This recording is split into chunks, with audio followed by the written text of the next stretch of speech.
Hi friends, hope you are fine. Welcome to the tech and people community. मेरा नाम है हिमालय। मैं आप लोगों के साथ बात करने वाला हूँ Asus TUF A15 लैपटॉप के बारे में। जिन चार चीज़ों के बारे में मैं इस लैपटॉप के बारे में आपसे बात करने वाला हूँ वो है इसका प्रोसेसर, ग्राफिक्स कार्ड, रैम और इसके प्राइस पॉइंट क्या होने वाले हैं। और बाकी जो फीचर्स हैं इस लैपटॉप के अंदर वो सिमिलर है जैसे बाकी सारे लैपटॉप्स आते हैं, उनके बारे में मैं आपको शॉर्ट में बाद में समझा दूंगा लास्ट में। तो दोस्तों, इसके जो प्रोसेसर का खास होने का कारण क्या है उसके लिए हमें थोड़ा सा पीछे जाना पड़ेगा। तो दोस्तों, शुरुआत करता हूँ मैं इंटेल की 7 जनरेशन से। जब इंटेल ने अपनी जनरेशन लॉन्च करी थी 7 जनरेशन, तो जो उसका मेन स्ट्रीम प्रोसेसर था, जैसा कि आज Asus TUF हमारा मेन स्ट्रीम लैपटॉप है, या फिर Acer पीरियड Herald 300 है, या फिर MSI GL63 है हमारा। तो दोस्तों, उसी तरीके से उस वक्त जो हमारा प्रोसेसर था मेन स्ट्रीम लैपटॉप्स के अंदर, जो आपको 1 लाख से लेकर 1.5 लाख तक, या फिर 80,000 से लेकर 1.5 लाख के लैपटॉप के बीच मिलता था, वो था इंटेल का i7 7700HQ। तो दोस्तों, वो जो प्रोसेसर था उसकी पावर इतनी थी, वो क्वाड कोर प्रोसेसर था कि वो आपको एक डेस्कटॉप का रिप्लेसमेंट कर सकता था। अब कहने का मतलब ये है कि हमारे पास इतनी पावर आ चुकी थी 7 जनरेशन में इंटेल के प्रोसेसर के पास कि हम एक अपने पूरे के पूरे डेस्कटॉप को एक लैपटॉप से रिप्लेस कर सकते थे इजीली। अब दोस्तों, उसके बाद जब इंटेल का 8 जनरेशन लॉन्च हुआ, अब इस वक्त जो उसका इंटेल का मेन स्ट्रीम जो प्रोसेसर था वो था दोस्तों i7 8750H, जिसके अंदर उन्होंने हेक्सा कोड दिया। कहने का मतलब ये है, जो आपका 7 जनरेशन था वो क्वाड कोर प्रोसेसर था, उसके अंदर आपको 4 कोर मिलती थी, जिससे आपका फुल डेस्कटॉप रिप्लेसमेंट हो गया था।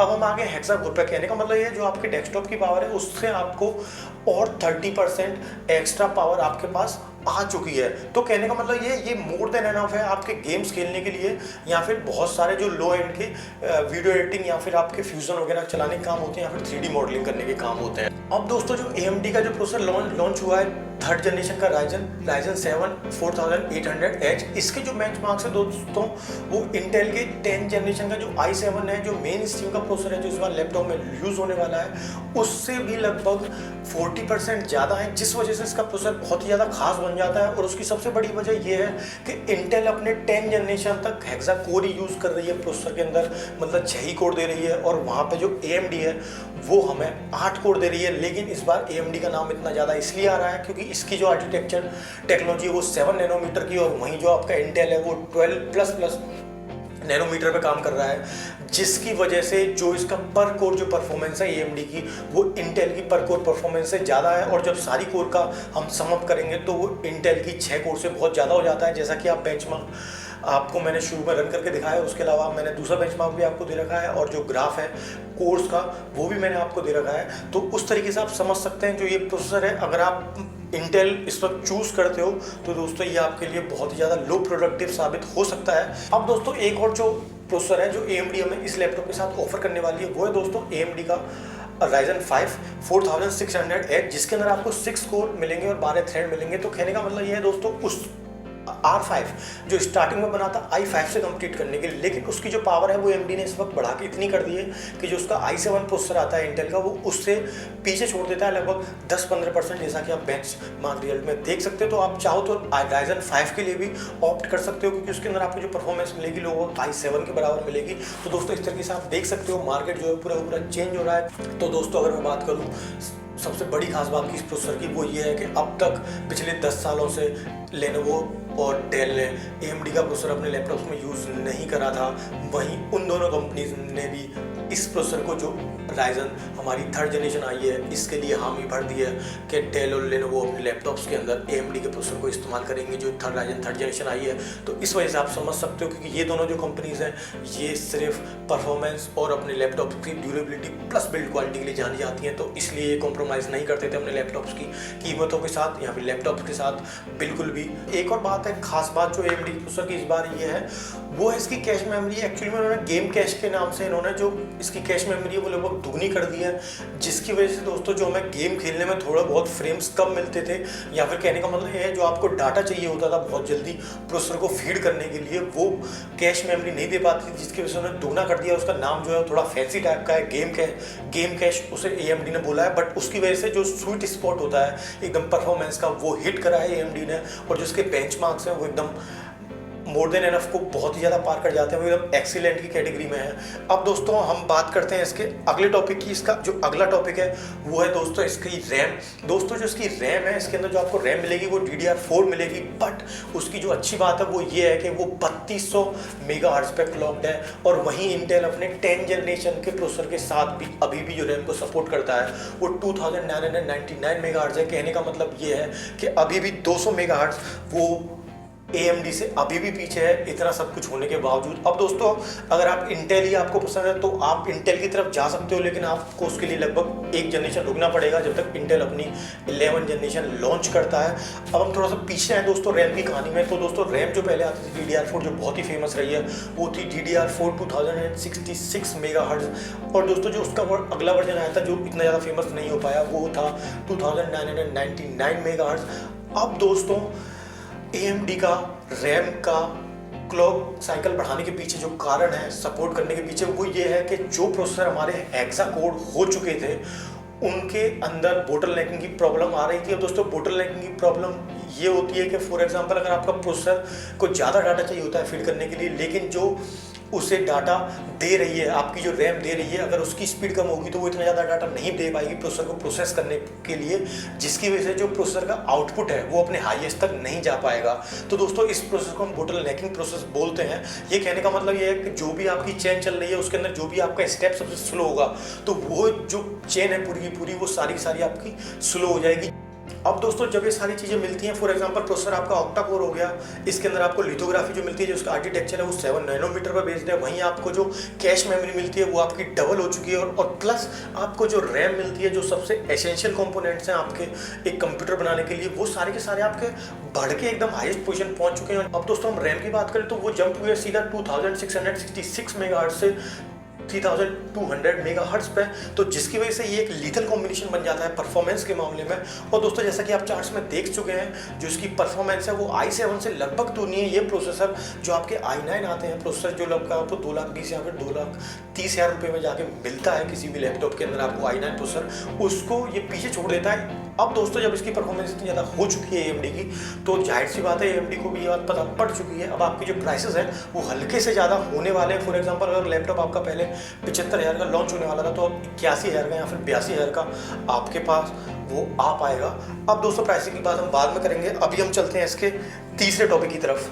अब दोस्तों जो इसका तीसरा टॉपिक है मैं थोड़ा सा एक्सप्लेन करना चाहूँगा, क्योंकि उसी वजह से आप एक गेमिंग लैपटॉप को लेते हो, वो है इसका ग्राफिक्स कार्ड।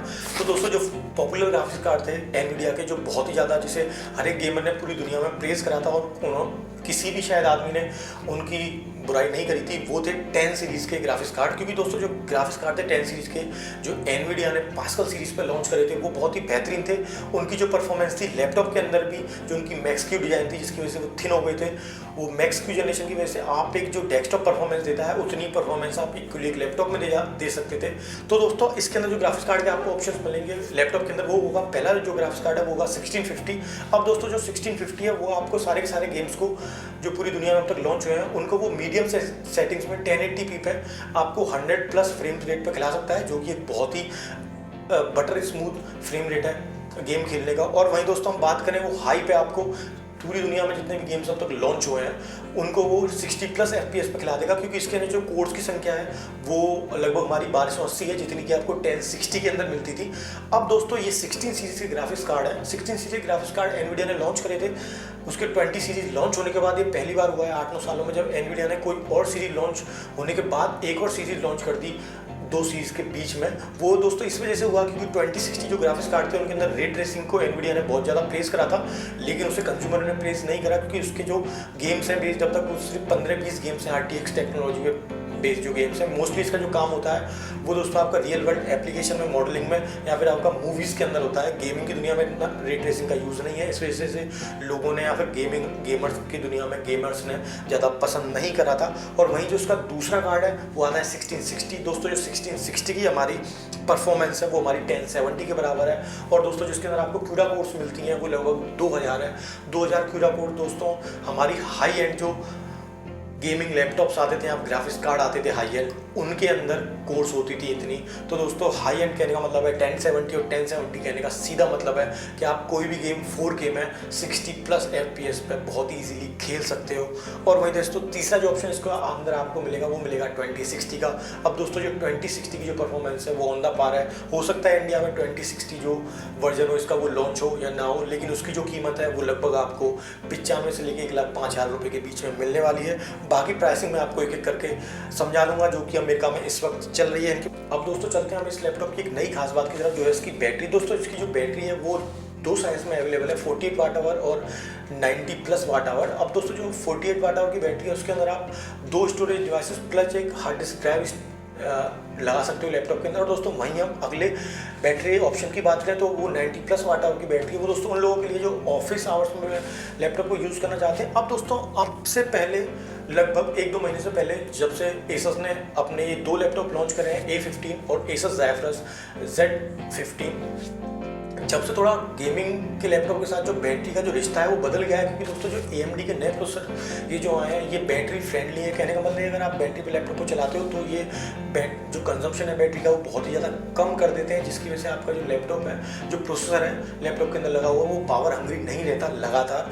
अब इसकी हम बात करें इंटेल से, अगर इसे हम कंपेयर करें तो दोस्तों इंटेल की जो टेक्नोलॉजी है वो काफ़ी हाई है, अभी भी वो लगभग 4 टाइम्स अच्छी है AMD से। लेकिन AMD ने इतना सुधार कर लिया है कि आप इजीली जो 48 वाट आवर की बैटरी है उस पर जो आपको बैकअप मिलेगा वो लगभग 4.5 से 5 घंटे का मिल जाएगा। और वहीं जो आप 90+ वाट आवर की बैटरी लेते हो तो इसका जो बैटरी बैकअप है लगभग आपको 7.5 से 8.5 घंटे मिल जाएगा। और आप हर सेटिंग को लो पे रख के चलाते हो, बैटरी सेवर मोड ऑन करते हो। अब दोस्तों उन लोगों के लिए अच्छी बात है जिन्होंने अब तक लैपटॉप नहीं खरीदा है या जो प्लान कर रहे हैं, क्योंकि उन्हें जो प्रोडक्टिव जो परफॉर्मेंस बूस्ट मिलेगा वो लगभग 40% का मिलेगा विद रिस्पेक्ट टू इंटेल। पर दोस्तों जिन लोगों ने इंटेल का प्रोसेसर खरीद चुका है उनके लिए कोई ज़्यादा वैसी बात नहीं है, क्योंकि जो आपको जो गेमिंग की परफॉर्मेंस मिलेगी वो इक्वल ही मिलेगी।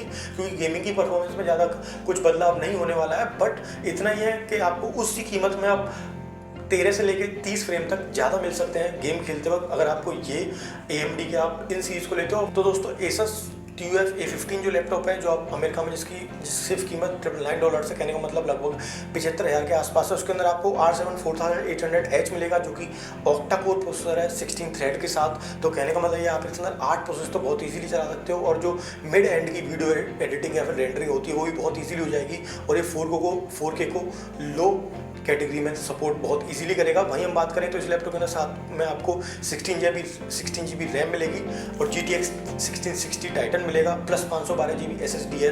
अब दोस्तों जिसका अगला मॉडल है A15 का वो है $1,349 का। तो दोस्तों जिसकी जो कीमत है वो लगभग आपकी 95,000 रुपये के आसपास हो जाएगी। तो उसके अंदर आपको 64 GB रैम मिलती है, 1660 टाइटन मिलता है, प्लस 1 TB SSD है। वेल ये वाला जो मॉडल है इंडिया में मुश्किल ही मिलेगा। अब दोस्तों आते हैं इसके तीसरे मॉडल की तरफ, जो इसकी जो कीमत है $1,119 है। कहने का मतलब ये है ये लैपटॉप आपका 85,000 रुपये का हुआ। इसके अंदर आपको Ryzen 7 4800H मिलेगा, 16 GB memory plus GTX 1660 Titan graphics plus 1 TB SSD। तो इसके अंदर जो प्राइस बढ़ाए गए हैं वो SSD के बढ़ाए गए हैं। अब दोस्तों 2060 जो मॉडल है वो अब तक अमेरिका में भी लॉन्च नहीं हुए हैं, बट कंपनी कह रही है वो लॉन्च होंगे। तो हम नहीं जानते हैं वो होंगे या फिर नहीं होंगे। अब वहीं दोस्तों मैं इस लैपटॉप के अगर डिज़ाइन की बात करूँ तो दोस्तों रिवाइज्ड एडिशन है, ये 2nd जनरेशन है Asus TUF की। तो दोस्तों इससे जो पहली जो सीरीज थी टेक्निकल नाम उसका जो था वो 55FX था, इस वाली सीरीज का नाम 506 है। और दोस्तों इसका जो इस बार पॉपुलर नाम है वो Asus TUF A15 है। तो दोस्तों इसके अंदर आपको डिज़ाइन बहुत अच्छी देखने को मिलेगी। इसको आप गेमर प्लस ऑफिस यूज़ में भी बहुत इजीली यूज़ कर सकते हो। इसके अंदर एग्रेसिव आपको गेमिंग लुक्स कहीं नहीं मिलेंगे, सिर्फ जो इसकी डिज़ाइन है वो सिर्फ गेमरिश है। उसके अलावा मैं बात करूँ तो इसके अंदर जो कीपैड है उसके अंदर आपको सिंगल जोन बैक लाइटिंग मिलेगी, जिसको आप किसी भी कलर में ऑप्शन कर सकते हो। उसके अंदर आपको 4 ही सिर्फ ऑप्शंस मिलते सकते हैं लाइट को एडजस्ट करने के। एक आपका स्ट्रोबिंग है, एक ब्रीदिंग है और आपका एक कलर साइकिल है। और उसके अलावा आप कोई भी अपना कॉन्स्टेंट कोई भी कलर चूज़ कर सकते हो। और दोस्तों अगर ये पोर्ट्स की बात करें तो दोस्तों इसके अंदर आपको जो पोर्ट्स मिलेंगे वो सेम पोर्ट्स हैं आपके। उसके 2 USB पोर्ट 3.0 मिलेंगे, एक USB 2.0 मिलेगा, और उसके अलावा आपको एक HDMI मिलेगा, और उसके अलावा आपको एक पावर पोर्ट मिलेगा, और उसके आपको एक कॉम्बो 3.5mm ऑडियो जैक मिलेगा। और वहीं हम बात करें इसकी स्क्रीन की, दोस्तों जो इसकी स्क्रीन है लैपटॉप की वो गेम खेलने के लिए परफेक्ट है, उसमें कोई बुराई नहीं है। लेकिन कंटेंट क्रिएट करने के लिए वो इतना अच्छा नहीं है, आपको एक एक्सटर्नल मॉनिटर लेना पड़ेगा। उसका जो NTSC है वो 45% है। वहीं आप इसका कंपेयर अगर पीटर या फिर और किसी लैपटॉप से करो जिसको मार्केट में अवेलेबल है, उनका जो NTSC कलर गवर्नमेंट है वो लगभग 85 या फिर 75% के लगभग जाता है। वहीं हम ब्राइटनेस की बात करें तो जो ब्राइटनेस है इस डिस्प्ले की वो काफ़ी अच्छी है, उसमें कोई भी कमी नहीं है। और बाकी आप लैपटॉप देख सकते हो ऊपर जो इन्होंने इस्तेमाल करा है वो मेटल का चेसिस है, और बाकी इन्होंने कीबोर्ड के ऊपर वाला जो हिस्सा है वो भी मेटल का बनाया है। बाकी सारा बॉटम पे इन्होंने हनीकॉम स्ट्रक्चर दिया है इसको लैपटॉप को रिजिडिटी देने के लिए, और बाकी सारे फीचर्स कुछ ऐसे ही हैं। बट जो सबसे खास बात है इस लैपटॉप की वही है, यही है, आप चाहें तो 90 वॉट की बैटरी ले सकते हो या फिर आप 3 ऑप्शन स्टोरेज ले सकते हो। हाँ तो दोस्तों, अगर आपको वीडियो पसंद आई हो वीडियो को लाइक करें, और आपको अगर चैनल पसंद आया तो चैनल को जरूर सब्सक्राइब करें। दोस्तों मैं हूँ हिमालय, मैं आपसे फिर मिलता रहूँगा। Thank you, take care, have a nice day.